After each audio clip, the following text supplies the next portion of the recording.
মানুষ বরঞ্চ দেখতে চায় রাজনৈতিক নেতৃত্ব সিদ্ধান্তমূলক কর্মসূচি দেবেন এবং এই সরকারকে যেই দেবতা যেই প্রসাদে তুষ্ট, ফলে এরকম একটা দাম্ভিক, এরকম একটা অহং সর্বস্ব, এরকম একটা সরকারকে বিদায় দেওয়ার জন্যে গণতান্ত্রিকভাবে শান্তিপূর্ণ পথে আন্দোলনের যতগুলো ফর্ম আছে, আমরা বিশ্বাস করি বিরোধী দল প্রয়োজনের সমস্ত আন্দোলনের ফর্মগুলোকে এবার আমরা অবলম্বন করব।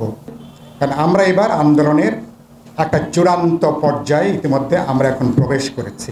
একটা আখেরি লড়াইয়ের জন্য মানুষ যেমন এবার সিদ্ধান্ত নিয়েছে, এবার গণতন্ত্র মঞ্চ বিএনপি সহ রাজনৈতিক দলগুলো তারাও এবার তৈরি হয়েছে।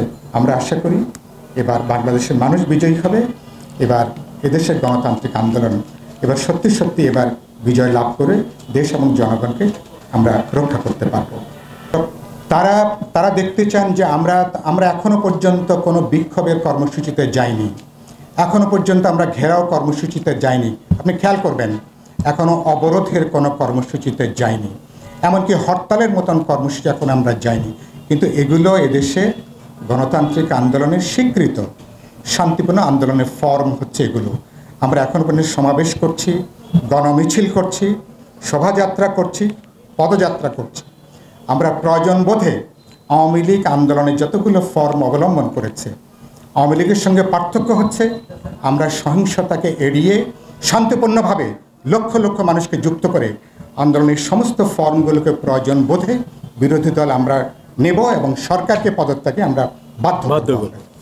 মানুষ এবার সিদ্ধান্ত নিয়ে ফেলেছে, মানুষ সরকারকে বিদায় দেবে এবং মানুষ এখানে অন্তর্বর্তীকালীন সরকার প্রতিষ্ঠার রাস্তা তারা তৈরি করবে, অবাধ বিশ্বাসযোগ্য নির্বাচন হবে, বাংলাদেশ এবং তার গণতান্ত্রিক ভবিষ্যৎকে মানুষ রক্ষা করবে। দ্বিতীয় কথা যেটা আমি একটু বলতে চাই সেটা হচ্ছে যে আমরা যদিও বলেছি সরকারের কোনো উস্কানি দায় দায়িত্ব সরকারের, নাটোরে বিএনপির যে তিনটা সংগঠনের তাদের যে বগুড়া থেকে রাজশাহীর যে তাদের যে রোড মার্চ, সেখানে নাটোরের 3 জায়গাতে সেখানে হামলা করেছে, 50 জনের বেশি নেতাকর্মীকে আহত করেছে। এবং গণমাধ্যম ইতিমধ্যে আপনারা প্রকাশ করেছেন কিভাবে সরকার প্রশাসনের ছত্রছায়ায়, সরকারি দলের ছত্রছায়ায় কিভাবে মাইক্রোবাসে আগুন দেওয়া হয়েছে এবং সন্ত্রাসীরা কিভাবে এখনো পর্যন্ত সরকারি দল এবং পুলিশের ছত্রছায়ায় তারা আছেন। সরকার যে অগ্নি সন্ত্রাসের কথাটা বলেন বিরোধী দলের আন্দোলনের বিরুদ্ধে একটা নেতিবাচক ধারণা দেবার জন্যে, অগ্নি সন্ত্রাস যে সরকারি মদদে সংগঠিত হচ্ছে, গতকালকে নাটোরের ঘটনায় চোখে আঙ্গুল দিয়ে এটা গতকালকে দেখিয়ে দিয়েছে আসলে বাস্তবে সরকার এবং সরকারি দলের মদদে তারা কিভাবে অগ্নি সন্ত্রাস তারা সৃষ্টি করছে এবং একটা গণ আতঙ্ক তৈরি করবার জন্য তারা চেষ্টা করছে।